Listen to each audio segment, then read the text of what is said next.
여러분 안녕하십니까? 차분한 이성과 깊이 있는 통찰로 지식의 심연을 들여다보는 오늘의 지식 탐험을 시작하겠습니다. 네, 안녕하십니까. 우리가 역사를 그리고 비즈니스를 바라볼 때 흔히 범하는 치명적인 오류가 하나 있습니다. 화려하게 산화한 낭만적인 천재들에게 마음을 빼앗긴다는 사실이죠. 맞습니다. 정작 끝까지 살아남아서 모든 과실을 차지한 현실주의자들의 피를 깎는 노력을 폄하한다는 것입니다. 모두가 삼국지 최고의 천재로 제갈량을 기억합니다만 오늘 우리가 철저하게 해부할 인물은 냉혹한 현실주의자이자 최후의 승자인 사마이입니다. 그렇습니다. 오늘 저희가 텍스트로 삼은 정사 삼국지의 기록들, 현대 조직 행동론 논문들, 그리고 최근 출간된 경영 전략서들을 종합해 보았을 때 아주 흥미로운 사실을 발견했습니다. 어떤 부분이죠? 제가 직접 데이터를 전수조사해 보니 화려하게 불타오르는 1등보다 무대 뒤에서 숨죽이며 끝까지 살아남아 과실을 챙기는 자가 진정한 승자라는 결론에 도달했습니다. 네, 우리가 흔히 간과하는 지점입니다. 경영과 생존의 본질은 무대 위에서 얼마나 아름답고 감동적인 연기를 펼쳤느냐가 아닙니다. 커튼이 완전히 내려가고 조명이 꺼질 때의 상황이 중요한 거군요. 그렇습니다. 누가 끝까지 그 무대 위에 두 발로 서서 전리품을 거머쥐고 있느냐에 있습니다. 오늘 이 시간, 우리는 흔한 영웅담의 환상을 걷어낼 것입니다. 조조부터 조예까지 그토록 의심 많고 살벌했던 주군들 밑에서 70세가 넘는 나이까지 생존해낸 사마이의 생존수를 파헤쳐보는 거군요. 네, 이른바 존버, 경영학, 즉 굳게 참고 견디는 견인의 철학을 비즈니스 관점에서 심층적으로 뜯어보고자 합니다. 이는 단순히 고통을 참으라는 얄팍한 위로가 아닙니다. 네. 냉혹한 조직사회의 최전선에서 어떻게 리스크를 철저히 통제하고 나아가 궁극적인 권력을 쟁취하는지에 대한 아주 실전적이고 묵직한 지침을 여러분께 제공할 것입니다. 그럼 본격적인 분석으로 들어가 보죠. 그렇다면 사마에라는 인물의 내면, 즉 마인드셋을 가장 극명하게 보여주는 서기 234년 오장원 전투의 굴욕 사건부터 분석해 보겠습니다. 아주 상징적인 사건입니다. 당시 수명이 다해가며 마음이 극도로 다급해진 총나라의 승상 제갈량은 철저히 방어선만 구축하고 출전하지 않는 위나라의 총사령관 사마이를 도발하기 위해 매우 치욕적인 선물을 진영으로 보냅니다. 네, 바로 여자의 옷인 건개액이었습니다. 사내 자식이 전장에 나와 맞서 싸우지도 못하고 진영에만 웅크려 숨어 있으니 차라리 이 아녀자의 옷이나 입으라는 당대 최고위급 장수에게는 사회적 죽음이나 다름없는 끔찍한 모욕이었습니다. 일반적인 조직의 리더라면 혹은 보통의 인간이라면 그 순간 이성을 잃고 폭발했을 것입니다. 실제로 역사적 기록을 보면 사마이 휘하의 맹장들은 이 치욕에 분노하여 결길이 날뛰었습니다. 당장이라도 진영의 문을 열고 나가 결판을 내자고 소리쳤죠. 리더로서 부하들 앞에서 체면이 완전히 짓밟힌 상황입니다. 하지만 여기서 사마이의 진정한 비범함이 수면 위로 드러납니다. 동요하지 않았습니까? 전혀 동요하지 않았습니다. 오히려 평온하고 너그러운 미소를 띠며 제갈량이 보낸 사신에게 묻습니다. 승상께서는 평소 식사는 얼마나 하시고 업무는 얼마나 보시며 잠은 잘 주무시는가? 하고 말입니다. 상대가 던진 모욕과 조롱의 겉포장에는 아랑곳하지 않은 거군요. 그렇습니다. 그 도발의 이면에 숨겨진 상대의 초조함, 그리고 상대 리더의 건강 상태라는 가장 치명적인 약점만을 예리하게 발라내어 파악해낸 것입니다. 리더의 가장 큰 적은 외부의 도발이 아니라 내면의 에고, 즉 자존심이라는 것을 명확히 보여주는 대목입니다. 에고에 대해 청자 여러분께 조금 더 쉽게 설명해 주시죠. 네, 에고란 자신의 실제 능력이나 처한 상황보다 자신을 부풀려 생각하고 타인의 시선과 체면에 병적으로 집착하는 허영심을 의미합니다. 사마이는 바로 그 에고를 완벽하게 자신의 통제 아래 두었던 겁니다. 하지만 여기서 경영학적으로 더 흥미로운 지점은 사내 여론의 통제 방식입니다. 네, 분노가 폭발 직전인 부하들을 다루는 방식 말이죠. 맞습니다. 사마웨는 무작정 권위로 짓누르지 않았습니다. 대신 멀리 수도에 있는 본사의 황제, 조예에게 표문을 보내 제발 신이 나가서 싸우게 해주십시오라고 간청하는 방식을 취합니다. 그 부분이 바로 사마이의 위기관리 능력과 고도의 사내 커뮤니케이션 기술이 돋보이는 지점입니다. 여러분, 현장 상황을 직접 보지 못하는 황제의 입장, 즉 본사의 관점에서는 굳이 유리한 수비 포지션을 버리고 위험을 감수할 이유가 전혀 없습니다. 당연히 출전을 엄격히 금지하는 조서를 내리게 되겠죠. 맞습니다. 사마이는 황제가 파견한 사신 앞에서 조서를 받들며 자신의 자존심을 땅에 굽혔습니다. 그러나 이 과정을 통해 금방이라도 폭발할 것 같단 내부의 불만과 결속의 흔들림을 완벽하게 통제해낸 것입니다. 본사 최고 관력자의 권위를 지렛대 삼은 것이군요. 네, 자신의 최면은 버리되 실리는 철저히 챙기는 고도의 사내 정치 기술입니다. 저희 채널에서 업계 관계자들을 취재해본 결과 현대 비즈니스 생태계에서도 이와 동일한 패턴이 반복되고 있음을 확인할 수 있었습니다. 어떤 사례들이 있을까요? 경쟁사가 악의적이고 자극적인 노이즈 마케팅으로 우리 기업의 제품이나 철학을 조롱할 때가 있습니다. 이때 발끈하여 무리한 마케팅 자본을 투입해 맞불 작전을 펼치거나 CEO 본인이 직접 나서서 감정적인 대응을 하는 경우가 많습니다. 그것이 바로 철저히 에고에 잡아먹힌 하수들의 전형적인 패착입니다. 그렇습니다. 사마이처럼 오직 승리할 확률이 가장 높은 수비와 객관적인 데이터에만 베팅을 하는 자만이 불필요한 리스크로부터 기업과 조직을 안전하게 구해낼 수 있습니다. 이러한 에고의 통제와 이성적인 판단은 전장이라는 극단적 상황을 넘어 일상적이고 살벌한 사내 정치의 한복판에서도 그 진가를 발휘했습니다. 이것이 우리가 분석할 두 번째 핵심이군요. 네, 바로 의심 많은 1인자 밑에서 2인자가 어떻게 생존하는가에 대한 처세술입니다. 위나라의 기틀을 다진 당대 최고의 관력자 조조는 사람의 본질을 꿰뚫어보는 무서운 통찰력을 지녔습니다. 그 조조가 아들 조비에게 사마이의 관상에 대해 경고했던 그의 처지를 아주 잘 보여줍니다. 이른바 랑고상에 대한 이야기죠. 맞습니다. 사마이는 몸을 돌리지 않고도 늑대처럼 고개를 180도 뒤로 꺾어볼 수 있는 랑고상을 가졌으니 영원히 남의 밑에 머물며 신하 노릇을 할 위인이 아니라는 서늘한 경고였습니다. 조조처럼 의심이 많고 자신의 권력에 조금이라도 위협이 된다면 오랜 공신조차 가차없이 숙청했던 권력자의 눈밖에 났다는 것, 그것은 매 순간이 목숨을 건 줄타기였음을 의미합니다. 조직 내에서 두각을 나타내는 실력자는 필연적으로 상사의 견제와 두려움을 부르게 마련입니다. 이때 일반적인 사람들은 자신의 억울함을 호소하거나 능력을 더욱 과시하여 존재감을 증명하려 하죠. 상사가 완전히 안심하고 경계를 풀 때까지 자신의 발톱을 철저하게 숨깁니다. 여기서 사마이는 상향 관리, 즉 업버드 매니지먼트의 정석을 시연합니다. 이 상향 관리에 대해 여러분이 이해하기 쉽게 조금 더 풀어주시겠습니까? 상향 관리는 단순히 상사에게 맹목적으로 아부하거나 비위를 맞추는 하책이 아닙니다. 상사의 내면에 자리 잡은 불안감, 그들이 진정으로 원하는 니즈를 정확히 파악하여 선제적으로 대처하는 겁니다. 자신에게 가장 유리한 환경을 스스로 구축해 나가는 주도적인 기술이군요. 그렇습니다. 조조의 그 꿰뚫어보는 듯한 의심 앞에서 사마이는 거몰급 인싸이자 천재적인 두뇌를 가졌음에도 극단적으로 자신을 낮췄습니다. 밤을 새워가며 말단 하급 관리들이나 할 법한 지루하고 고된 문서 수발과 서류 작업에 매달렸죠. 심지어 군대의 소와 말을 키우는 굳은 일조차 마다하지 않고 직접 챙겼습니다. 그 천재적인 인물이 왜 그렇게까지 자신을 낮추며 굳은 일을 도맡아 했는지 우리가 이해하기 쉬운 일상적인 비유로 풀어보겠습니다. 이를 심리학이나 경영학에서는 전략적 무해함이라고 정의할 수 있습니다. 전략적 무해함, 아주 중요한 키워드입니다. 여러분, 직장에서 살아남기 위해 흔히 내 능력을 숨기고 바보 행세를 해야 한다고 착각하기 쉽습니다. 하지만 능력을 숨기면 무능한 자로 낙인 찍혀 도태됩니다. 사마이는 능력을 숨긴 것이 아니죠. 네, 자신의 야심을 철저히 거세된 것처럼 위장한 것입니다. 조직에서 누군가는 반드시 해야 하지만 누구도 알아주지 않는 굳은 일들을 완벽하게 처리해냄으로써 자신은 이 조직의 시스템 유지를 위해 절대적으로 필요한 톱니바퀴임을 증명했습니다. 동시에 권력의 전면에는 절대 나서지 않았습니다. 맞습니다. 마치 최신형 고성능 엔진을 탑재하고 있으면서도 겉으로는 투박하고 느릿한 화물차의 껍데기를 덮어쓰고 묵묵히 짐만 실어 나르는 것과 같습니다.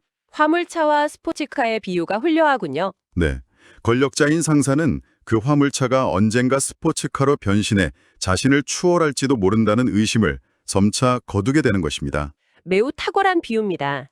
야심을 숨기는 것은 능력을 숨기는 것보다 100배는 더 고통스럽고 어려운 일입니다. 현대 기업에서도 종종 목격되는 현상이죠. 뛰어난 기획력으로 회사에 큰 이익을 안겨주었으나 상사의 성과를 가리며 자신의 존재감을 과시하다가 결국 내쳐지는 중간 관리자들이 많습니다. 조직 부적응이라는 명목으로 소리 소문 없이 사라지곤 합니다. 반면 사마이는 조조부터 시작해 조비, 조예, 조방에 이르기까지 무려 4명의 군주를 모시며 그들의 성과를 돋보이게 해주었습니다. 자신이 완벽하게 통제 가능한 무해한 도구임을 끊임없이 어필하여 살아남은 거군요. 그렇습니다. 그렇다면 사마이는 평생을 그렇게 방어적이고 무해한 상사들의 감정 쓰레기통이나 샌드백으로만 살았던 것일까요? 결코 그렇지 않습니다. 우리가 살펴볼 3번째 핵심은 바로 응축된 에너지를 폭발시키는 무서운 실행력, 즉 단 한 번의 기회를 놓치지 않는 일격필살의 면모입니다. 수십 년을 웅크렸던 사마이의 발톱이 드러난 결정적 장면, 나이 70세에 일으킨 고평능 사변이 그 증거입니다. 당시 정적이었던 최고 권력자 조상일당의 견제에 밀려나 모든 권력을 잃고 방구석으로 내몰렸던 70세의 사마이는 역사에 남을 치밀하고 소름 돋는 연기를 펼칩니다. 당시의 상황을 조금 더 상세히 들여다보죠. 권력을 독점한 조상이 사마이가 진짜 이빨을 잃은 늙은 호랑이인지 확인하기 위해 이승이라는 첩자를 병문 안을 빙자해 보냅니다. 사마이는 중풍에 걸려 치매 증상을 보이는 죽어가는 노인 행세를 완벽하게 해냅니다. 네, 첩자 이승 앞에서 시녀가 떠먹여주는 죽을 턱 밑으로 줄줄 흘려 옷을 다 버리고 이승이 병주로 발령받아 간다는 말을 일부러 형주로 잘못 알아듣는 척하며 동문서답을 반복합니다. 이승이 돌아가 조상에게 사마이는 시체나 다름없으니 걱정하실 필요가 없습니다 라고 보고하자 조상 일당은 마지막 남은 경계심마저 완전히 풀어버립니다. 그리고 마침내 조상 일당이 조방 황제를 모시고 도성을 비운 단 하루, 그 찰나에 빈틈이 생기자 병상에서 숨을 헐떡이던 70세의 노장 사마이는 순식간에 문빛을 바꿉니다. 죽을 흘리던 노인은 온데간데 없었죠. 지난 세월 동안 몰래 점조직으로 숨겨두고 키워왔던 3,000명의 결사대를 이끌고 무장한 채 도성으로 진격합니다. 단 하루 만에 도성의 통제권을 장악하고 정적들을 일망타진하여 위나라의 정권을 송두리째 뒤집어버립니다. 참으로 무서운 집념입니다. 이 극적인 순간을 묘사한 중국 드라마 속 대사가 가슴을 서늘하게 합니다. 나는 검을 한번 휘둘렀지만 그 검을 10년 동안 갈았다. 차분하게 일조리는 대사지만 권력을 향한 그의 집념과 기다림의 무게가 고스란히 느껴집니다. 바로 이 지점에서 우리는 사마이가 보여준 존버, 즉 견인에 대한 중대한 오해를 걷어내야 합니다. 여러분, 사마이의 기다림은 결코 구석에 웅크려 수비만 하는 무기력한 방관이 아니었습니다. 맹달의 난 때의 역사적 사실을 보면 알 수 있죠. 그렇습니다. 반역자 맹달이 난을 일으켰을 때를 복기해 보십시오. 사마이는 당시 상부의 허락을 기다릴 시간조차 아깝다며 단 8일 만에 무려 1200리를 주파했습니다. 현대의 척도로 환산하면 서울에서 부산에 가까운 약 480km에 달하는 거리입니다. 온 속도전, 즉 전격전을 펼쳐 적을 완벽하게 섬멸했습니다. 강자인 제갈량이나 조조 앞에서는 바닥에 납자가 엎드려 무해한 축 웅크리다가도 적의 약점이 명확히 노출되거나 100%의 승률이 보장된 순간에는 폭풍처럼 몰아쳐 상대의 숨통을 끊어버리는 능동적인 사냥꾼의 모습이군요. 정확합니다. 비즈니스 세계의 본질도 이와 같습니다. 기업 경영이나 조직 생활은 내가 얼마나 아름다운 포즈로 일을 처리했는가를 신편에게 채점받는 체조 경기가 아닙니다. 체조가 아니면 무엇에 가깝습니까? 진흙탕을 뒹굴고 피와 땀을 흘리며 조롱을 당하더라도 끝까지 케이지 안에서 살아남아 기회가 왔을 때 상대방에게 결정타를 날려 결과를 만들어내야만 하는 종합격투기, 즉 MMA에 가깝습니다. 무자비한 격투기군요. 사마이는 이 격투기에서 아무리 펀치를 맞아도 탭아웃을 치지 않고 끝까지 버텨냈고 결국 챔피언 벨트를 차지한 것입니다. 그의 인내는 무기력이 아니라 에너지를 고도로 웅축하는 과정이었습니다. 아름다운 체조가 아닌 피 튀기는 격투기라는 비유가 그의 생존 방식을 가장 명확하게 대변해줍니다. 자, 이제 오늘의 심층 분석, 그 4번째 영역으로 깊이 들어가 보겠습니다. 라이벌 제갈량과의 비교 분석이군요. 네, 사마이의 생존술과 관련해 조직을 운영하는 리더로서 우리가 짚어봐야 할 핵심 포인트 7가지 중 가장 두드러지는 차이점 2가지를 엄선하여 비교 분석해 보겠습니다. 천재와 현실주의자는 과연 무엇이 달랐을까요? 우리가 주목해야 할 첫 번째 차이점은 후계자 양성과 시스템 구축이라는 리더십의 궁극적인 본질에 있습니다. 제갈량은 흠잡을 데 없는 천재적인 기획자이자 실무자였습니다. 하지만 치명적인 단점이 있었죠. 네, 그는 부하들이 곤장 20대를 맞는 하찮은 형벌까지 자신이 직접 서류를 검토하고 챙겨야만 직성이 풀리는 극단적이고 치명적인 마이크로 매니저였습니다. 리더가 모든 디테일을 통제하려 되면 조직원은 스스로 생각하기를 멈춥니다. 혼자서는 빛났을지 모르나 유능한 후계자를 양성하는 데는 처절하게 실패했군요. 반면 사마이는 달랐습니다. 그는 자신의 철학과 전략을 이어받을 두 아들, 사마사와 사마소를 최전선의 실전 경험을 통해 조직의 핵심 권력자로 단련시켰습니다. 자신이 눈을 감은 후에도 스스로 굴러갈 수 있는 가문과 조직의 견고한 시스템을 남긴 진정한 의미의 최고 경영자였습니다. 이어서 두 번째 차이점을 살펴보겠습니다. 이 부분은 경영 전략의 측면에서 매우 중요한 개념입니다. 두 사람이 임했던 전쟁, 즉 그들이 인식한 게임의 성격 자체가 완전히 달랐습니다. 유한게임과 무한게임의 개념을 말씀하시는 거군요. 맞습니다. 학자들의 비즈니스 이론 중에는 시작과 끝이 명확히 정해져 있는 유한게임과 끝이 정해져 있지 않은 무한게임이라는 개념이 있습니다. 제갈량은 뚜렷한 승패가 존재하는 유한게임의 플레이어였습니다. 10%의 희박한 확률 앞에서도 기꺼이 국가의 운명과 자신의 목숨을 거는 모 아니면 도의 위험한 승부수를 던졌죠. 네, 한나라 황실의 부흥이라는 거룩한 명분과 책임 때문이었습니다. 반면 사마이는 게임의 목적 자체를 승리가 아닌 영원히 살아남아 생존하는 것에 두는 전형적인 무한게임을 플레이했습니다. 이를 한국인들에게 아주 친숙한 윷놀이판에 비유하여 설명해 보겠습니다. 윷놀이요. 흥미로운 비유입니다. 제갈량이 불리한 유판의 흐름을 단번에 뒤집기 위해 모든 자원을 쏟아부어 위험을 감수하고서라도 모나 윷을 노리고 던지는 도박적 플레이를 했다면 사마이는 철저하게 달랐습니다. 그는 결코 무리하게 자신의 말을 움직이지 않았습니다. 철저하게 기회를 엿본 것이군요. 상대의 말이 확실히 잡히는 100%의 완벽한 기회가 올 때까지 내 말을 가장 안전한 진지에 대기시키며 무리한 진격으로 게임에서 탈락하는 리스크를 원천 봉쇄하는 것에만 집중한 것입니다. 명분이나 체면보다는 철저한 데이터 기반의 확률 게임을 했다는 뜻이군요. 무한게임의 룰에서는 누군가를 이기는 것이 목적이 아니라 게임을 지속할 자원과 체력을 잃고 유판 밖으로 쫓겨나는 것만이 유일한 패배임을 정확히 간파한 것입니다. 그렇습니다. 사마이는 전쟁이라는 극단의 상황 속에서도 철저히 감정을 배제했습니다. 타인의 조롱에도 흔들리지 않고 오직 객관적인 상황과 데이터, 확률에 기반하여 자신이 압도적으로 유리할 때만 교전에 임했습니다. 생존이라는 유판의 주도권을 끝까지 쥐고 있었던 거군요. 자원을 보존하면서 말입니다. 이 차가우면서도 압도적인 사마이의 생존 철학과 무한게임의 본질을 더 깊이 탐구하고 사유하고 싶으신 여러분을 위해 이 통찰의 지평을 넓혀줄 3가지 추천 도서를 엄선해 안내해드립니다. 어떤 책들입니까? 첫째, 자오이핑의 자기 통제의 승부사 사마유입니다. 나를 견제하는 막강한 상사와 밑에서 치고 올라오는 후배들 사이에서 살아남아야 하는 중간 관리자들에게 현대 기업의 관점으로 해부한 처세술의 정수를 짚어줍니다. 둘째, 사이먼 신에게 인피니트 게임입니다. 무한게임의 철학을 다룬 책이군요. 네, 눈앞의 분기별 실적이나 승패에 집착하지 않고 영원히 지속 가능한 조직을 만드는 철학을 배울 수 있습니다. 셋째, 라이언 홀리데이의 에고라는 적입니다. 우리 내면에 도사리고 있는 자존심과 허영을 이성으로 통제하는 방법을 깊이 있게 다룹니다. 아주 훌륭한 선정입니다.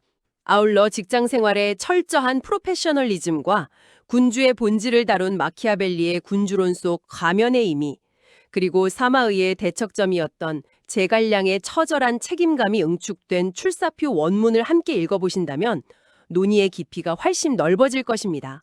네, 지식을 편식하지 않고 다양한 관점과 사상을 담은 텍스트를 교차 검증하며 수용하는 것은 지식 탐험가들이 지녀야 할 매우 훌륭한 학습 태도입니다. 여러분께서도 이 깊이 있는 도서들을 통해 각자가 처한 비즈니스 환경에 적용할 수 있는 전략적 통찰을 얻으시길 권장합니다. 이제 치열했던 오늘의 심층 분석을 갈무리할 시간입니다. 화려하게 빛나며 불꽃처럼 산화한 낭만적 영웅은 역사의 페이지에 감동적이고 아름다운 이름을 남깁니다. 하지만 쓰디쓴 굴욕을 묵묵히 삼키고 끝까지 살아남아 마지막 기회를 낚아채는 자는 현실 세계의 모든 부와 권력 그리고 미래를 갖게 되죠. 사마이는 20대의 젊은 나이에 관직에 불려나아가 70세의 노고가 되어 쿠데타로 천하를 거머쥘 때까지 무려 50년의 긴 세월을 철저한 조연으로 숨죽여 살았습니다. 그는 인생의 구비마다 거대한 위기를 맞이했지만 그 험난하고 길었던 5가지 세월의 챕터를 오직 굳게 참고 견디는 견인의 자세 하나로 묵묵히 돌파해냈습니다. 역사적 팩트가 증명하는 바가 큽니다. 이는 아무리 나이가 들었다 해도 주변 상황이 칠흑처럼 비관적이라 해도 자신의 칼을 날카롭게 갈기에 결코 늦은 때란 없음을 우리에게 증명하고 있습니다. 여러분, 우리가 오늘 나눈 이 지식은 머릿속의 유희로 끝나서는 안 됩니다. 사유를 거쳐 여러분의 팍팍한 현실에 직접 적용될 때 비로소 진정한 가치를 지닙니다. 이 지식 탐험을 마치며 여러분께 한 가지 묵직하고 도발적인 질문을 던지며 사유의 장을 열어드리고자 합니다. 어떤 질문입니까? 여러분, 지금 당신이 처한 억울하고 답답한 직장 환경, 도저히 납득할 수 없는 상사의 부당한 견제나 무례한 경쟁자의 악의적인 도발이 혹시 분노할 일이 아니라 당신이 장차 10년 동안 갈아내야 할 검을 더욱 예리하고 단단하게 단련시켜주는 완벽한 숫돌은 아닐까요? 참으로 뼈를 때리며 우리의 인식체계를 뒤흔드는 질문입니다. 감정에 휘둘려 당장 내일 아침에 사표를 던지거나 상대방에게 섣부른 반격을 가하기 전에 스스로를 돌아보십시오. 당신의 내면 깊은 곳에서 체면과 자존심이라는 이름으로 꿈틀거리는 얄팍한 에고를 차갑고 냉정하게 잠재우시길 바랍니다. 내가 쟁취해야 할 진짜 전리품이 무엇인지 생각해보는 거군요. 네, 나는 지금 눈앞의 승패에 매몰된 유한 게임에 덫에 빠져 소중한 에너지를 낭비하고 있는 것은 아닌지 뼈저리게 성찰해 보시길 바랍니다. 오늘 저희가 오랜 시간 준비한 깊이 있는 지식 탐험이 여러분의 고단한 삶과 냉혹한 비즈니스 현장에서 단단한 방패와 날카로운 무기가 되었기를 진심으로 바랍니다. 이 깊이 있는 통찰을 담은 영상은 유튜브에 올라갈 예정입니다. 저희 채널 행복한 경제학의 구독과 좋아요를 통해 더 많은 분들이 이 학술적이고 실전적인 지혜를 곁에 두고 함께 나눌 수 있도록 구독자 수를 늘리는 데 적극적으로 동참해 주시길 바랍니다. 여러분의 참여가 이 지식의 연대를 더욱 견고하게 만듭니다. 또한 영상의 공유 기능을 통하여 우리가 흔히 열광했던 화려한 영웅담 이면에 감춰진 이 냉혹하지만 지극히 현실적인 생존의 이야기, 그러니까 세상에 널리 퍼지길 원합니다. 생존을 위해 분투하는 누군가에게는 큰 통찰의 빛이 될 것입니다. 남들이 알아주지 않는 지루하고 고통스러운 인내의 시간 속에서도 결코 평정심을 잃지 않는 여러분 한 분 한 분의 위대한 존버를 마음 깊이 지지하고 응원합니다. 지금까지 여러분의 치열한 지적 성장을 돕는 안내자였습니다. 긴 시간 차분하고 진지한 태도를 경청해 주신 여러분 대단히 감사합니다. 다음 지식 탐험에서 뵙겠습니다.